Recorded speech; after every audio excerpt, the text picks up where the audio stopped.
Welcome competitive aspirants. Welcome to Ravi's GK channel. మంచి conceptual current affairs ని పొందడం కోసం రవీస్ జీకే ఛానల్ ని షేర్ చేయండి, లైక్ చేయండి, కామెంట్ చేయండి, సబ్స్క్రిప్షన్ తప్పకుండా చేయండి. అలాగే ఇంగ్లీష్ మీడియం పీడిఎఫ్స్ కావాల్సిన వారికి కూడా ఇంగ్లీష్ మీడియం పీడిఎఫ్స్ పంపించబడతాయి, గ్రూప్లో కూడా పోస్ట్ చేయబడతాయి. తెలుగు మీడియంకి సంబంధించి అయితే ప్రస్తుతము మన దగ్గర లేదు. వీడియోలో నేను తెలుగులో చెప్తాను కాబట్టి దాన్ని ఇంపార్టెంట్ పాయింట్స్గా మీరు నోట్ చేసుకోవచ్చు వీడియో చూస్తూ.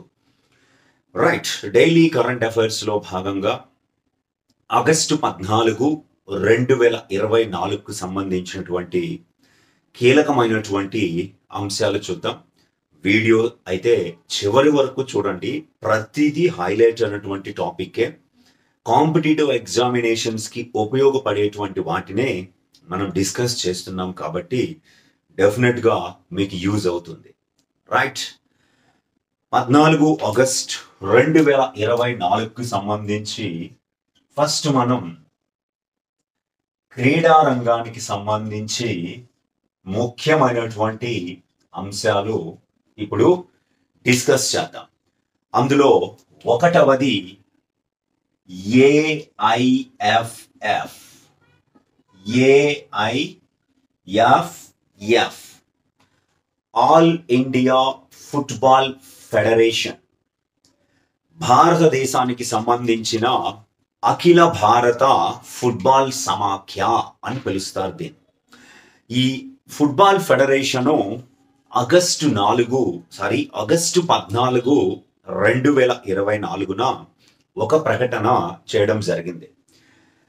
గతంలో ఇట్ మీన్స్ కేరళ రాష్ట్రంలో అలాగే హిమాచల్ ప్రదేశ్ రాష్ట్రంలో ఇటీవల సంభవించిన ప్రకృతి విపత్తులలో వారిని ఆదుకునేందుకు, నష్టపోయినటువంటి వారిని ఆదుకునేందుకు 2 ఫుట్బాల్ మ్యాచ్లని నిర్వహించాలని నిర్ణయించడం జరిగింది. ఇది ఒక ఫండ్ రైజింగ్ చారిటీ మ్యాచెస్ అని పిలుస్తారు. ఈ 2 మ్యాచ్ల నుంచి వచ్చినటువంటి డబ్బులని కేరళ రాష్ట్రంలోను మరియు హిమాచల్ ప్రదేశ్ రాష్ట్రంలో ఉన్నటువంటి నష్టపోయినటువంటి ప్రజలకు సహాయము అందించడం జరుగుతుంది. కేరళలోని వాయినాడ్ ప్రాంతంలో ఇటీవల జరిగినటువంటి ల్యాండ్ స్లైడ్స్ వలన భారీగా మరణాలు సంభవించాయి. అలాగే హిమాచల్ ప్రదేశ్లోని వరదల వలన కూడా భారీగా మరణాలు సంభవించాయి. ఆ 2 రాష్ట్రాల్లోని ఆ బాధితులను ఆదుకునేందుకు ఆల్ ఇండియా ఫుట్బాల్ ఫెడరేషను తొలి మ్యాచ్ని 2 ఫుట్బాల్ క్లబ్స్ మధ్య, భారతదేశంలోని 2 ఫుట్బాల్ క్లబ్స్ మధ్య ఈ మ్యాచ్లని నిర్వహించబోతుంది. ఒకటి మహమ్మదీన్ స్పోర్టింగ్ క్లబ్ ఒకటోదైతే, రెండవది super league Kerala 11. Super league Kerala 11 అనే ఈ 2 జట్ల మధ్య మొదటి మ్యాచ్ను కేరళలోని మలప్పురం జిల్లాలో ఉన్నటువంటి మంజేరి అనే ప్రాంతంలో మొదటి మ్యాచ్ని ఆగస్టు 30, 2024, రెండవ మ్యాచ్నేమో సెప్టెంబర్ 2, 2024 లక్నో నగరంలో, ఉత్తరప్రదేశ్లోని లక్నోలో నిర్వహించబోతున్నారు. అయితే ఆల్ ఇండియా ఫుట్బాల్ ఫెడరేషన్ అనేది 1937లో ఏర్పాటు చేయబడింది. దీని ప్రధాన కార్యాలయము న్యూఢిల్లీలో ఉంది. ప్రస్తుతం ఏఐఎఫ్ఎఫ్ అధ్యక్షుడు కళ్యాణ్ చౌబే. అయితే ఇక్కడ 2022కు ఒక్కసారి మనం వెళితే 2022లో federation of international de football association, FIFA అంటారు. ఈ ఫీఫా భారతదేశ ఫుట్బాల్ సమాఖ్యని తొలిసారిగా సస్పెండ్ చేయడం జరిగింది. సస్పెన్షన్కి కూడా గురవడం జరిగింది. సుమారుగా ఒక నెల రోజుల్లో ఆ సస్పెన్షన్ని ఎత్తివేయడం కూడా జరిగింది. ఇది చాలా ఇంపార్టెంట్ అయినటువంటి ఇష్యూ. ఆ తర్వాత ఇప్పుడు రెండవ స్పోర్ట్స్ ఇష్యూ దొడ్డ గణేష్. ఇది కూడా చాలా కీలకమైనటువంటి అంశమే క్రీడా రంగానికి సంబంధించి. ఈ దొడ్డా గణేష్ అన్నటువంటి ఈయన former Indian cricketer and Karnataka pacer. Karnataka రాష్ట్రానికి చెందిన భారత క్రికెట్ జట్టుకి గతంలో ఆడినటువంటి ఒక క్రికెటర్, పేస్ బౌలర్. ఈ దొడ్డా గణేష్ ని ఆగస్టు 14, 2024న ఒక కన్ఫర్మేషన్ రావడం జరిగింది. ఆ కన్ఫర్మేషన్ ఏమిటంటే కెన్యా పురుషుల క్రికెట్ జట్టుకి ప్రధాన కోచ్గా ఈయన నియమించబడడం జరిగింది. 1 సంవత్సరం పాటు ఈ ప్రధాన కోచ్గా కెన్యా పురుషుల క్రికెట్ జట్టుకి దొడ్డా గణేష్ వ్యవహరించనున్నారు. ఇది ఆగస్టు 12, 2024 నుంచి అమలులోకి వస్తున్నట్లుగా కెన్యా క్రికెట్ బోర్డు ప్రకటించింది. కానీ కన్ఫర్మ్ చేసింది ఆగస్టు 14వ తేదీన. రైట్, చాలా ఇంపార్టెంట్.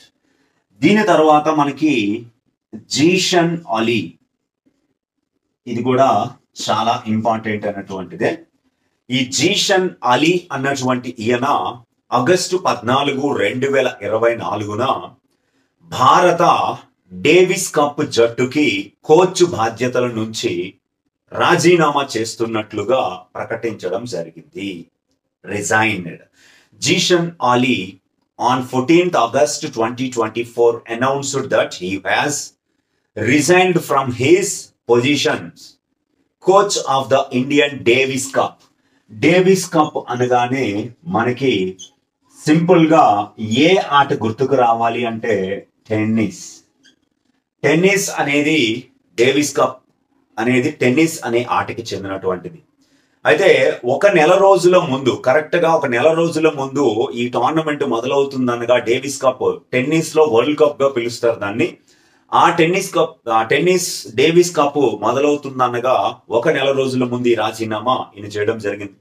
2013 నుంచి ఈ బాధ్యతల్లో జీషన్ అలీ ఉన్నారు.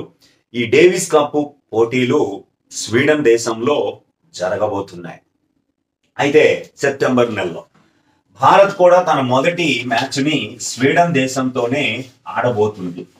అయితే ఇంకొక కీలకమైనటువంటి అంశము 2024 ప్యారిస్ ఒలింపిక్స్ లో భారత పురుషుల హాకీ జట్టు వరుసగా 2వసారి కాంస్య పతకాన్ని గెలుపొందడం జరిగింది. 2021లో టోక్యోలో జరిగిన 32వ ఒలింపిక్స్ లో ఒక కాంస్యం గెలుచుకుంది. 2024 33వ ఒలింపిక్స్ లో కూడా కాంస్యం గెలుచుకుంది. అయితే ఈ కాంస్య పతకం గెలుపులో కీలక పాత్ర పోషించినటువంటి వ్యక్తి భారత హాకీ జట్టు గోల్ కీపర్ అయినటువంటి శ్రీజేష్. ఈ శ్రీజేష్ కాంస్య పతకం గెలిచిన వెంటనే హాకీకి, అంతర్జాతీయ హాకీకి రిటైర్మెంట్ ప్రకటించడం జరిగింది. ఈ రిటైర్మెంట్ ప్రకటించిన తరువాత వారు భారత్లోకి రావడంతో ఈ పిఆర్ శ్రీజేష్ ధరించినటువంటి పిఆర్ శ్రీజేష్ అంటే పరట్టు రవీంద్రన్ శ్రీజేష్ అంటారు.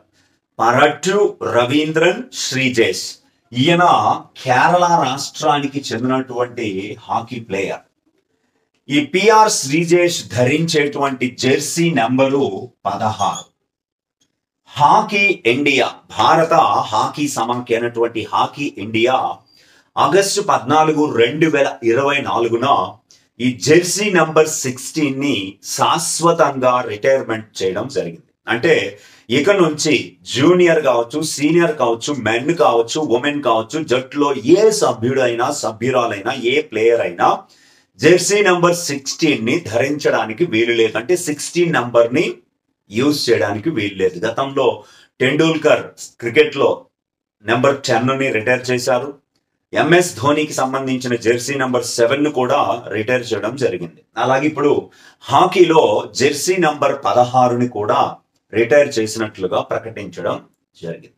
అదే రోజున ఆగస్టు 14, 2024న జెర్సీ రిటైర్మెంట్ తో పాటుగా శ్రీజేష్ ని చాలా ఇంపార్టెంట్ అయినటువంటి అంశము, భారత జూనియర్ పురుషుల హాకీ జట్టు ప్రధాన కోచ్గా కూడా నియమించడం జరిగింది. భారత పురుషుల జూనియర్స్ హాకీ జట్టు ప్రధాన కోచ్గా హెడ్ కోచ్ గా నియమించడం జరిగింది. కాబట్టి ఇది చాలా ఇంపార్టెంట్. అయితే ఈయన అక్టోబర్ 1వ తేదీ నుంచి బాధ్యతలను స్వీకరించే అవకాశం ఉంది. ఎందుకంటే సుల్తాన్ ఆఫ్ జోహార్ కప్ అక్టోబర్ 19-26 మధ్య 2024లో జరగబోతుంది. కాబట్టి ఇది చాలా ఇంపార్టెంట్. అయితే ఈయన 4 ఒలింపిక్స్లలో పాల్గొనడం జరిగింది. 2012, 2016, 2020, 21, 2024 ఒలింపిక్స్ లో పాల్గొని 2 మెడల్స్ 21లో అలాగే 24లో గెలుపొందడం జరిగింది. అలాగే భారతదేశంలో క్రీడా రంగంలో ఇచ్చే అత్యున్నతమైనటువంటి మేజర్ ధ్యాన్ చంద్ ఖేల్ రత్న అవార్డుని పిఆర్ శ్రీజేష్ కి 2021లో భారత ప్రభుత్వం ఇచ్చి సత్కరించడం జరిగింది. కాబట్టి ఇవి చాలా కీలకమైనటువంటి అంశాలు. అలాగే అదే క్రీడా రంగానికి సంబంధించినటువంటి దాంట్లో మోర్నీ మోర్కెల్, ఈ పేరు కూడా చాలా కీలకమైనటువంటి అంశము. Morne Morkel. ఈ మోర్నీ మోర్కెల్ అన్నటువంటి ఈయన దక్షిణాఫ్రికా మాజీ క్రికెటర్, మాజీ పేస్ బౌలర్. ఈయనని భారత పురుషుల క్రికెట్ జట్టు బౌలింగ్ కోచ్ గా ఆగస్టు 14, 2024న నియమించుకోవడం జరిగింది. భారత హెడ్ కోచ్ గా జూలై 9, 2024న గౌతమ్ గంభీర్ నియమించబడిన తర్వాత, రాహుల్ ద్రావిడ్ స్థానంలో గౌతమ్ గంభీర్ నియమించిన తర్వాత ఆయన తన టీంని వరుసగా నియమించుకోవడం జరుగుతుంది. అందులో భాగంగా గౌతమ్ గంభీర్ మాజీ క్రికెటర్, కోల్కతా నైట్ రైడర్స్ అనే ఐపీఎల్ ఫ్రాంచైజ్ లేదా జట్టుకి కోచ్ గా గతంలో కెప్టెన్ గా వ్యవహరించాడు. ఆ గౌతమ్ గంభీర్ 2019 నుంచి 2024 మధ్య బీజేపీ ఎంపీగా తూర్పు ఢిల్లీ నియోజకవర్గం నుంచి ఎన్నికయ్యి ప్రాతినిధ్యం వహించారు. 2024 మార్చి నుంచి యాక్టివ్ పాలిటిక్స్ నుంచి తప్పుకొని కంప్లీట్ గా ఈ క్రీడా రంగం మీద ఫోకస్ చేస్తూ ఆయన బీసీసీఐ ద్వారా జూలై 9, 2024న ప్రధాన కోచ్ గా భారత జట్టుకి నియమించబడ్డాడు. అలాగే అసిస్టెంట్ కోచ్ గా అభిషేక్ నాయర్ ని నియమించుకున్నాడు. ఫీల్డింగ్ కోచ్ గా రియాన్ టెన్ దొచాటే అనే నెదర్లాండ్స్ ప్లేయర్ ని ఎంచుకున్నాడు. ఇప్పుడు బౌలింగ్ కోచ్ గా దక్షిణాఫ్రికాకు చెందినటువంటి మాజీ పేస్ బౌలర్ మోర్నీ మోర్కెల్ ని తీసుకోవడం జరిగింది. ఈ మోర్నీ మోర్కెల్ ఎవరి స్థానంలో కొత్తగా బౌలింగ్ కోచ్ అంటే పరాస్ మాంబ్రే స్థానంలో రాబోతున్నాడు. బంగ్లాదేశ్ తో సెప్టెంబర్ 19 నుంచి టెస్ట్ మ్యాచ్లు జరగబోతున్నాయి భారత్ జట్టుకి. ఆ టెస్ట్ మ్యాచ్ నుంచి జాయిన్ అయ్యే అవకాశం ఉంది. అయితే ఈయన 2027 వన్డే ప్రపంచ కప్ వరకు కూడా కొనసాగే అవకాశం ఉంది మోర్నీ మోర్కెల్. ఈ మోర్నీ మోర్కెల్ దక్షిణాఫ్రికా తరపున 86 టెస్టులు, 117 వన్డేలు, 44 టీ20లు ఆడడం జరిగింది. మొత్తంగా 3 ఫార్మాట్లలో వన్డేస్, టెస్ట్, టీ20s లో 544 వికెట్లని మోర్నీ మోర్కెల్ తీయడం జరిగింది. ఇది చాలా కీలకమైనటువంటి ఇంపార్టెంట్ అయినటువంటి అంశం. అలాగే దీని తర్వాత మరొక కీలకమైనటువంటి అంశాన్ని ఇప్పుడు మనం డిస్కస్ చేద్దాం. అంతర్జాతీయ అంశం పరంగా ఫూమియో కిషదా.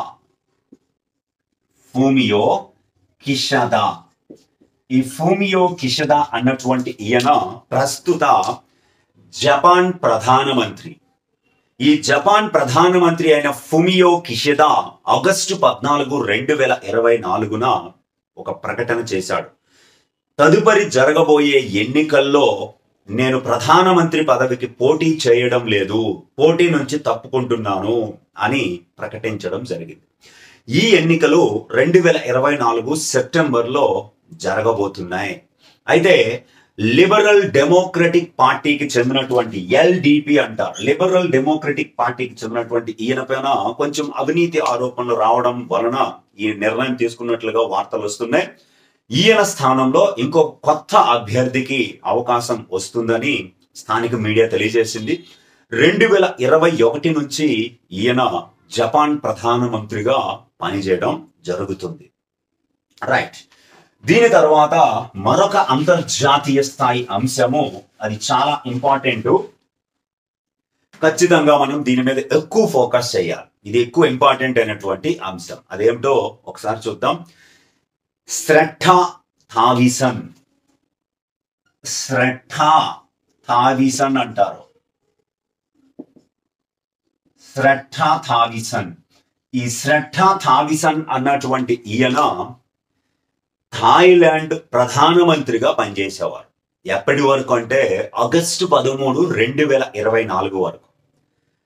ఈయన ఆగస్టు 14, 2024న థాయిలాండ్ సుప్రీం కోర్టు లేదా కాన్స్టిట్యూషనల్ కోర్ట్ అంటారు, థాయిలాండ్ దేశానికి చెందినటువంటి సుప్రీం కోర్టు ప్రధానమంత్రి బాధ్యతల నుంచి ఈయనని తొలగించడం జరిగింది. ఎందుకు తొలగించింది అంటే నీతి ఉల్లంఘన అనేటువంటి ఒక అంశం. ఇది గుర్తుపెట్టుకోవాలి. నీతి ఉల్లంఘన అనేటువంటి అంశం పరంగా ఆయనని తొలగిస్తున్నట్లుగా సుప్రీంకోర్టు ప్రకటించడం ఒక అద్భుతమైనటువంటి విషయం. అయితే ఎందుకు నీతి ఉల్లంఘించవలసి వచ్చింది, ఏమిటా చర్య అంటే, ఈయన ప్రధాని అయిన తరువాత 16 సంవత్సరాల క్రితము పిచెట్ చుయంటాన్ అనేటువంటి ఒక వ్యక్తిని తన క్యాబినెట్ లో మినిస్టర్ గా అపాయింట్ చేసుకున్నాడు. ఈయన 16 సంవత్సరాల క్రితము జైలు శిక్ష అనుభవించాడు. థాయిలాండ్ రాజ్యాంగం ప్రకారము ఇలా రాజ్యాంగాన్ని అవమానపరిచి అవినీతి ఆరోపణలు ఎదుర్కొని జైలుకి వెళ్ళొచ్చే వారికి ఇలా క్యాబినెట్ లో చోట్లు ఇవ్వకూడదు. దాని మీద స్థానిక ఎంపీలు, సెనేటర్లు పిలుస్తారు వారిని. వారు కోర్టుకు వెళ్లడంతో కోర్టు ఈ తీర్పు వచ్చి శ్రద్ధా థావిసన్ అనే ప్రధానమంత్రిని పదవి నుంచి తొలగించారు. ఈయన ఫ్యూ థాయ్ పార్టీకి చెందినటువంటి వ్యక్తి, పిటిపి, ఫ్యూ థాయ్ పార్టీకి చెందినటువంటి వ్యక్తి. అపోజిషన్ లో ఫార్వర్డ్ పార్టీ ఉంటుంది. అయితే ఇక్కడ చాలా ముఖ్యమైనటువంటి ఒక అంశం ఉంది. ఆ అంశాన్ని ఒకసారి చూద్దాం. మనకి బిమ్స్టెక్ అనేటువంటి ఒక కూటమి ఉంది. బిమ్స్టెక్ అంటారు, bay of Bengal initiative for multi sectoral technical and economic cooperation అంటారు. ఈ బిమ్స్టెక్ కూటమి సమావేశం 6వ సమావేశము 2024 సెప్టెంబర్ 4వ తేదీన థాయిలాండ్ లోని బ్యాంకాక్ లోనే జరగనుంది. దీని మీద ఏమైనా ఇమీడియట్ గా ప్రధానమంత్రిని నియమించకపోతే ఈ బిమ్స్టెక్ సమావేశం కూడా ఆగిపోయే అవకాశం ఉంది అని ఒక వార్త రావడం. అయితే ఇక్కడ ఈ బిమ్స్టెక్ సమావేశానికి భారత ప్రధాని నరేంద్ర మోదీ వెళ్లాలని నిర్ణయించుకున్నారు. రిటర్న్ లో ఆయన సెప్టెంబర్ 5, 2024న సింగపూర్ ప్రధానమంత్రి లారెన్స్ వాంగ్ని కూడా కలవాలనుకున్నారు. దానికంటే ముందు భారతదేశంలో సింగపూర్తో కలిపి ఆగస్టు 25వ తేదీన ఐఎస్ఎంఆర్ జరగబోతుంది. ఈ ఐఎస్ఎంఆర్ జరిగిన తర్వాత సింగపూర్ ప్రధానమంత్రిని మోదీ కలవాలని అనుకున్నారు. ఈ సమావేశానికి వెళితే ఈ సమావేశం జరుగుతుందా లేదన్నది అప్పుడు డౌట్ గా ఉంది. ఇప్పుడు కన్ఫర్మ్డ్, మనం 19 ఉన్నాం కాబట్టి కన్ఫర్మ్డ్ గా బిమ్స్టెక్ థాయిలాండ్ లో జరుగుతుంది. అయితే ఎందుకు అంటే ఐఎస్ఎంఆర్ అంటే India Singapore ministerial round table అంట. India Singapore ministerial round table చాలా కీలకమైనటువంటి అంశం ఇది. ఈ రౌండ్ టేబుల్ అనేది, మినిస్టీరియల్ రౌండ్ టేబుల్ అనేది 3+3 టాక్స్ అంటారు దీన్ని. ఇది చాలా కీలకం. భారతదేశము 3+3 టాక్స్ కలిగి ఉన్న ఏకైక దేశము సింగపూర్ అంటారు. అంటే భారత్ నుంచి 3 మంత్రులు, సింగపూర్ నుంచి 3 మంత్రులు ఈ సమావేశాలకి హాజరవుతారు. ఆ 3 మంత్రులు ఎవరంటే, 1వ వారు విదేశాంగ శాఖ మంత్రి, రెండవ వారు ఆర్థిక శాఖ మంత్రి, మూడవ వారు వాణిజ్య శాఖ మంత్రి. రెండు దేశాల నుండి 3+3 రౌండ్ టేబుల్ జరుగుతుంది. విదేశాంగ, ఆర్థిక మరియు వాణిజ్య శాఖ మంత్రులు. అయితే ఇది న్యూఢిల్లీలో ఆగస్టు 25, 2024 జరగబోతుంది. అది ఎప్పటి నుంచో దీని గురించి 2022 నుంచి దీని మీద నెగోషియేషన్స్ జరుగుతూ ఉన్నాయి, కానీ 6 మంత్రులు ఒకే దగ్గర చేరడం జరగలేదు ఇప్పటి వరకు. ఫస్ట్ టైం జరగబోతుంది. భారతదేశం ఇప్పటికే 2+2 టాక్స్ ఫార్మాట్ టాక్స్ చాలా దేశాలతో ఉంది. America, Russia, Japan, Australia, United Kingdom లాంటి దేశాలతో భారత్కి ఇప్పటికే 2+2 డైలాగ్ ఉంది. 2+2 అంటే అక్కడ విదేశాంగ శాఖ మంత్రి, రక్షణ శాఖ మంత్రి ఉంటారు. కానీ ఇక్కడ 3+3 డైలాగ్ లో విదేశాంగ, ఆర్థిక, వాణిజ్య శాఖ మంత్రులు ఉంటున్నారు. 3+3 టాక్స్ ఉన్నటువంటి లేదా డిస్కషన్స్ ఉన్నటువంటి ఏకైక దేశం భారత్తో సింగపూర్ మాత్రమే. చాలా కీలకమైనటువంటి అంశం. అయితే ఇక్కడ ఎప్పుడైతే శ్రద్ధా థావిసన్ని థాయిలాండ్ ప్రధానమంత్రిగా తొలగించారో ఆయన స్థానంలో ఆగస్టు 18, 2024 పెంటోగ్నాట్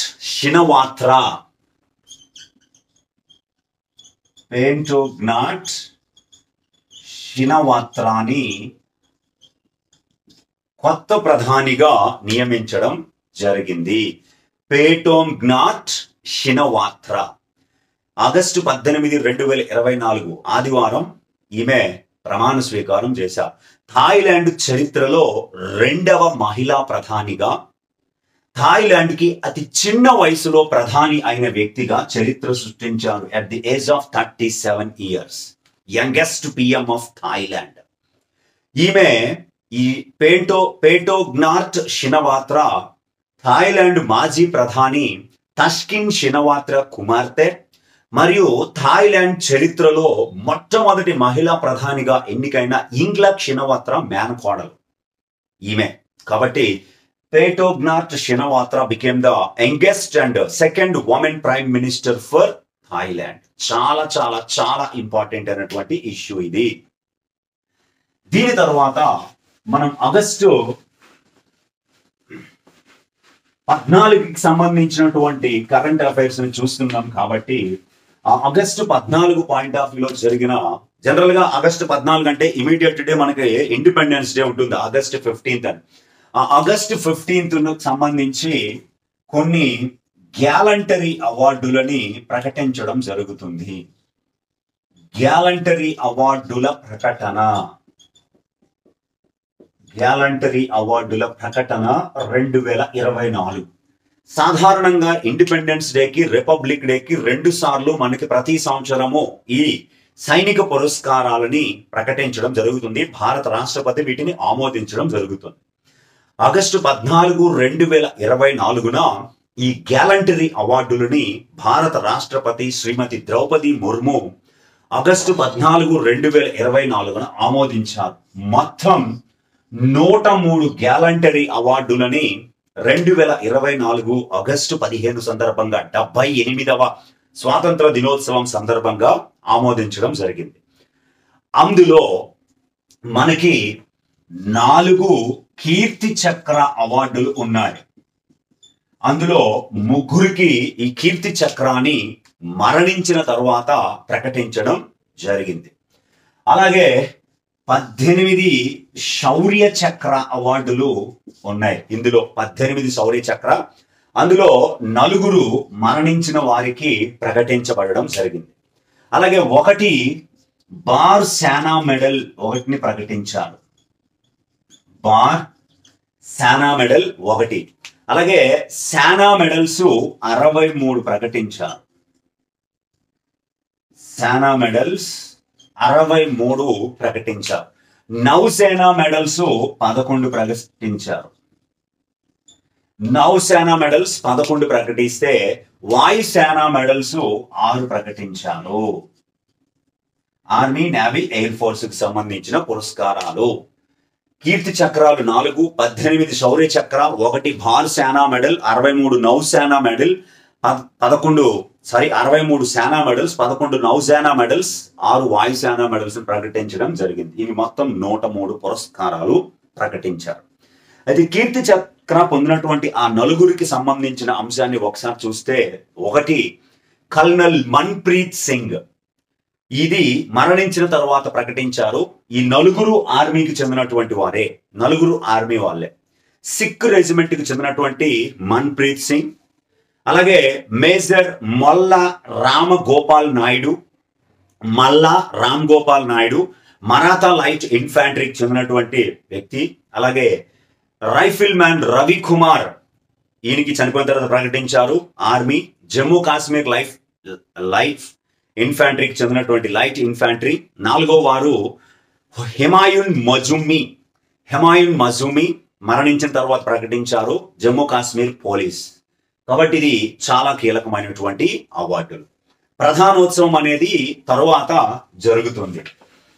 దీని తరువాత మరొక కీలకమైనటువంటి అంశము, భారతదేశము స్వాతంత్ర్యం సందర్భంగా ఎంతో గొప్పగా చెప్పుకోవాల్సినటువంటి అంశం, భారత్లో కొత్త రామ్సర్ సైట్ల ప్రకటన.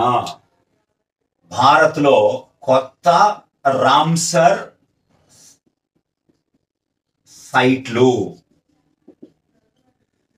ఆగస్టు 14, 2024న కేంద్ర పర్యావరణ మరియు అటవీ శాఖ మంత్రి భూపేంద్ర యాదవ్ ఈ కొత్త ప్రకటన చేశారు. భారత్ నుంచి కొత్తగా 3 రామ్సర్ చిత్తడి ప్రాంతాలని అధికారికంగా గుర్తించినట్లుగా ప్రకటించారు. 3 చిత్తడి ప్రాంతాలు. ఆ 3 చిత్తడి ప్రాంతాల్లో ఒకటి చాలా చాలా ఇంపార్టెంట్ అయినటువంటి అంశం, నంజరాయన్ పక్షి సంరక్షణ కేంద్రం. నంజరాయన్ బర్డ్ శాంక్చురీ అంటారు.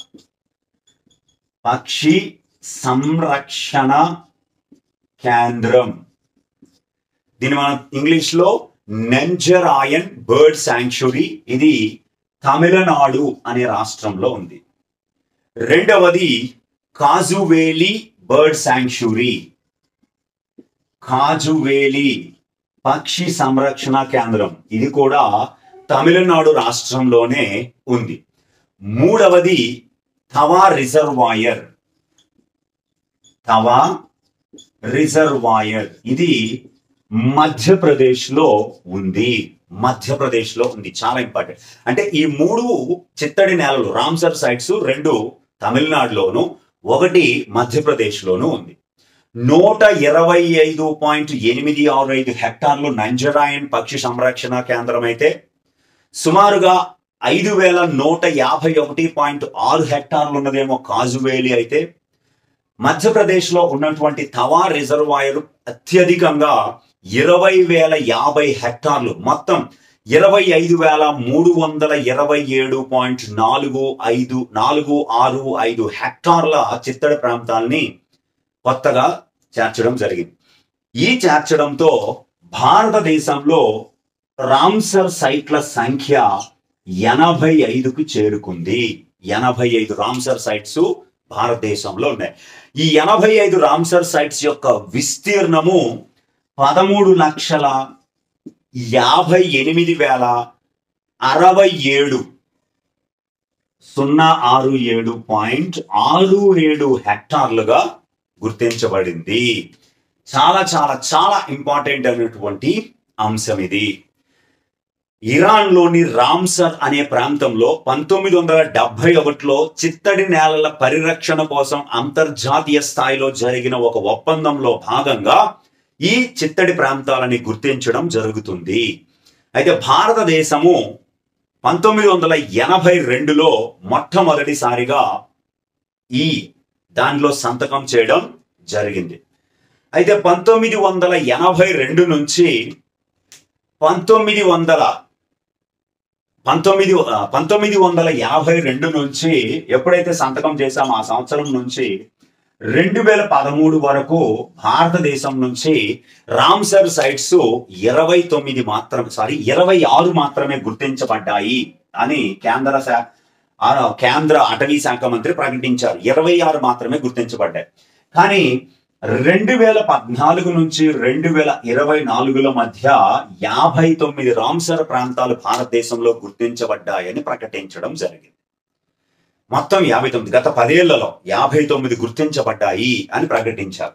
అయితే 55 రామ్సర్ సైట్స్ లో అత్యధికంగా ఏ రాష్ట్రంలో రామ్సర్ సైట్స్ ఉన్నాయంటే తమిళనాడు రాష్ట్రంలో అత్యధిక రామ్సర్ సైట్స్ ఉన్నాయి. 18 సైట్స్ ఉండగా ఉత్తరప్రదేశ్ రెండో స్థానంలో ఉంది, కేవలం 10 సైట్స్ మాత్రమే. ఆంధ్రప్రదేశ్ నుంచి ఒకే ఒక్క రామ్సర్ సైట్ ఉంది, అది కొల్లేరు సరస్సు.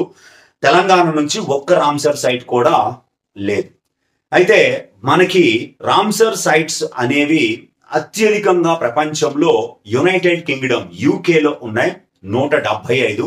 రెండవ స్థానంలో మెక్సికో ఉంది, 142. విస్తీర్ణ పరంగా అతి పెద్ద రామ్సర్ సైటు బొలీవియాలో ఉంది, 1,48,000 చదరపు కిలోమీటర్ల విస్తీర్ణంతో ఉంటుంది. అయితే భారతదేశం నుంచి ఈ రామ్సర్ సైట్స్ ఒకసారి చూస్తే 1981లో 2, 1990లో 4, 2002లో 13, 2005లో 6, 2012లో 1. అంటే 82 నుంచి 2013 వరకు తీసుకుంటే అవి 26. తర్వాత 2019లో 11, 2020లో 5, 2021లో 14, 2022లో 19, 2024లో ఇప్పటి వరకు 10. టోటల్ గా రామ్సర్ చిత్తడి ప్రాంతాలని దేశంలో గుర్తించడం జరిగింది. చాలా. ఆ తర్వాత జాతీయ స్థాయి అంశం పరంగా ఒక అపాయింట్మెంట్ ఉంది. ఆ అపాయింట్మెంట్ ని ఒకసారి మనం చూద్దాం. గోవింద్ మోహన్.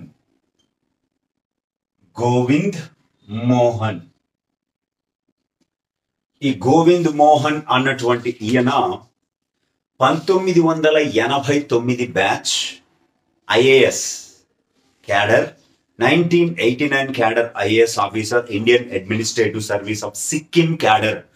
సిక్కిం క్యాడర్ అయినటువంటి ఈ గోవింద్ మోహన్ ని కేంద్ర cabinet or cabinet committee on appointments, నియామకాల కేంద్ర క్యాబినెట్ కమిటీ ఆగస్టు 14, 2024న గోవింద్ మోహన్ ని నెక్స్ట్ హోమ్ సెక్రటరీగా, కేంద్ర హోంశాఖ కార్యదర్శిగా గోవింద్ మోహన్ ని నియమించింది. ప్రస్తుతం ఈయన కేంద్ర సాంస్కృతిక శాఖ కార్యదర్శిగా పనిచేస్తున్నారు. సాంస్కృతిక శాఖ కార్యదర్శిగా ఉన్నటువంటి ఈయనని కేంద్ర హోంశాఖ కార్యదర్శిగా నియమించడం జరిగింది. ఓకే, దీని తర్వాత మరొక appointment Rahul Naveen.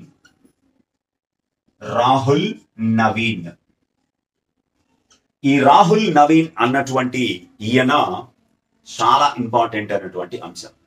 August 14, 2024న ED enforcement directorate అనేటువంటి ఈడీకి కొత్త డైరెక్టర్గా 2 సంవత్సరాల కాలానికి నియమించబడడం జరిగింది. ఎన్ఫోర్స్మెంట్ డైరెక్టరేట్ కి కొత్త డైరెక్టర్ గా 2 సంవత్సరాలు. ఈయన ఇప్పటికే తాత్కాలిక డైరెక్టర్ గా ఈడీకి వ్యవహరిస్తున్నారు, ఇప్పుడు ఫుల్ టైమ్ డైరెక్టర్ గా ఈడీకి వ్యవహరించబోతున్నారు. 1993 batch Indian revenue service income tax cadre కి చెందినటువంటి అఫీషియల్ ఈయన అడిషనల్ ఛార్జ్ లో ఉన్న ఈడీకి ఫుల్ టైమ్ డైరెక్టర్ అయ్యారు. సంజయ్ కుమార్ మిశ్రా సెప్టెంబర్ 2023లో రిటైర్ అయిన తర్వాత ఆ బాధ్యతలో ఈయన తాత్కాలికంగా వ్యవహరించి ఇప్పుడు రాహుల్ నవీన్ పూర్తి స్థాయి డైరెక్టర్ గా ఎన్ఫోర్స్మెంట్ డైరెక్టరేట్ కి నియమించబడడం జరిగింది. చాలా ఇంపార్టెంట్. దీని తర్వాత మరొక కీలకమైనటువంటి అంశము ఇప్పుడు మనం డిస్కస్ చేద్దాం. అది MDINY.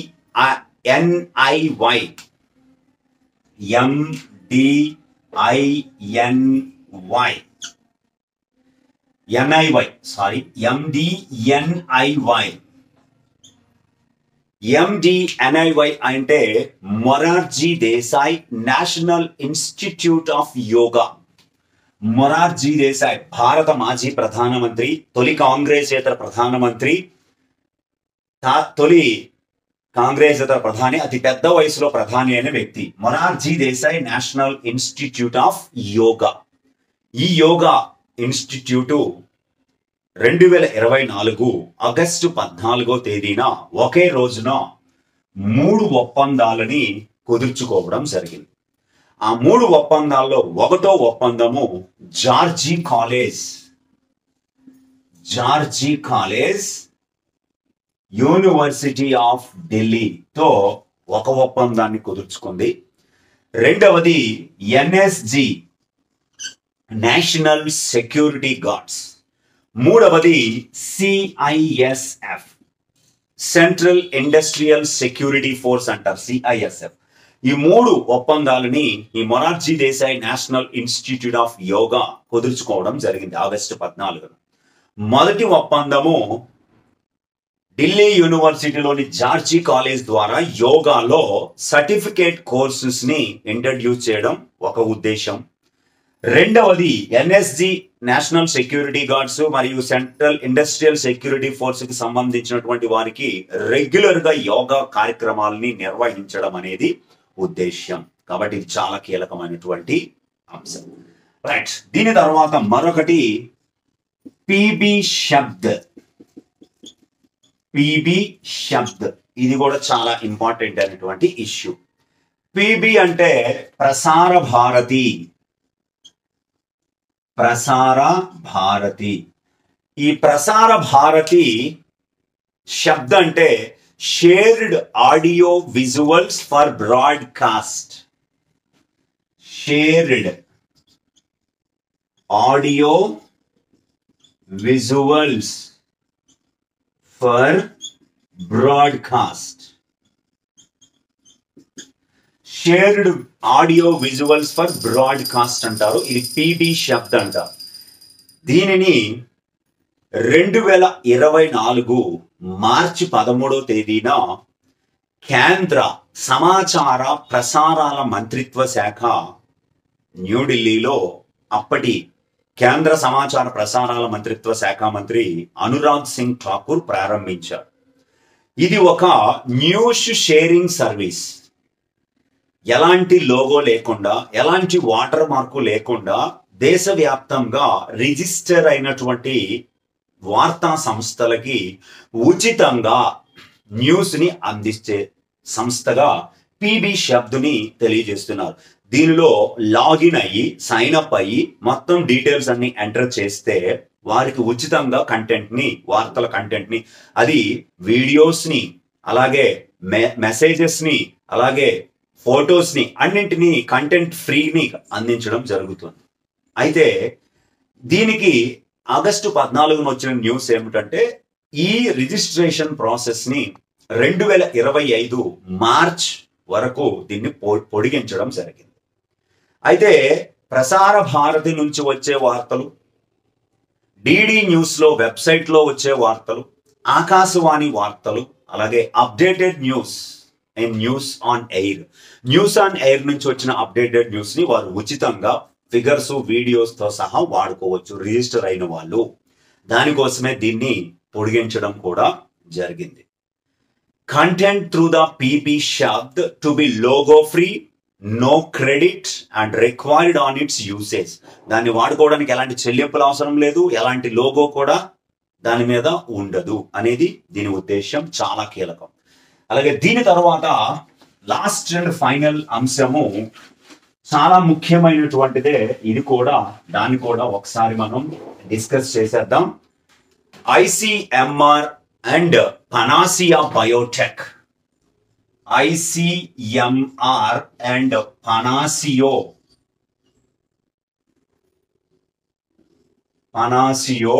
బయోటెక్, ఈ 2 సంస్థలు కలిసి ఒక అద్భుతమైన ప్రయోగాన్ని చేయబోతున్నట్లుగా ప్రకటించారు. Indian council of medical research ICMR మరియు పనాసియో బయోటెక్ అనేటువంటి 2 సంస్థలు కూడా తొలిసారిగా దేశంలో క్లినికల్ ట్రయల్స్ ని నిర్వహించబోతున్నాయి. ఆ క్లినికల్ ట్రయల్స్ ఏ వ్యాక్సిన్ మీద అంటే డెంగ్యూ వ్యాక్సిన్ మీద, డెంగ్యూ అనే వ్యాధి మీద భారతదేశంలో 3వ దశ క్లినికల్ ట్రయల్స్ ని నిర్వహించబోతున్నాయి. ఈ క్లినికల్ ట్రయల్స్ ఎక్కడ జరగబోతున్నాయి ఆ వ్యాక్సిన్ పేరు ఏమిటి అంటే, ఆ క్లినికల్ ట్రయల్స్ ని హర్యానాలోని రోహతక్ లో ఉన్న Pandit Bhagwat Dayal Sharma post graduate institute of medical sciences Rohtak హర్యానాలో ఈ క్లినికల్ ట్రయల్స్ ని 3వ దశ క్లినికల్ ట్రయల్స్ ని నిర్వహించబోతుంది. అయితే ఈ టీకా పేరు డెంగీ ఆల్. ఈ టీకా పేరు డెంగీ ఆల్. ఒరిజినల్ గా ఈ టీకాని national institute of health America అభివృద్ధి చేసింది. అమెరికా అభివృద్ధి చేసిన ఈ టీకా యొక్క మొత్తం రైట్స్ ని, స్ట్రెయిన్ ని భారత్ నుంచి 3 సంస్థలు కొన్నాయి. ఆ 3 సంస్థల్లో ఒక సంస్థ పనాషియో బయోటెక్. వీళ్ళు ఇప్పుడు దీని సమర్థతని పూర్తి స్థాయిలో పరీక్షించి దాన్ని ప్రజలకి అందుబాటులోకి తీసుకురాబోతున్నారు. 2018-19లో మొదటి దశ, 2వ దశ క్లినికల్ ట్రయల్స్ జరిగితే ఇప్పుడు భారతదేశంలో 3వ దశలో దీని క్లినికల్ ట్రయల్స్ డెంగీ ఆల్ తయారవుతుంది. చాలా ఇంపార్టెంట్. ఇది టెట్రావాలెంట్ వ్యాక్సిన్ అంటారు. TV 003, TV 005. ఈ టెట్రావాలెంట్ వ్యాక్సిన్ అనేది ప్రస్తుతం భారతదేశంలో క్లినికల్ ట్రయల్స్ నిర్వహించుకోబోతుంది. ఇది ఖచ్చితంగా ఇంపార్టెంట్ అయినటువంటి అంశము. ఇవి ఆగస్టు 14, ఆగస్టు 15కి సంబంధించిన వీడియో కూడా ఇమీడియట్ గా మీకు వస్తుంది. Thank you very much.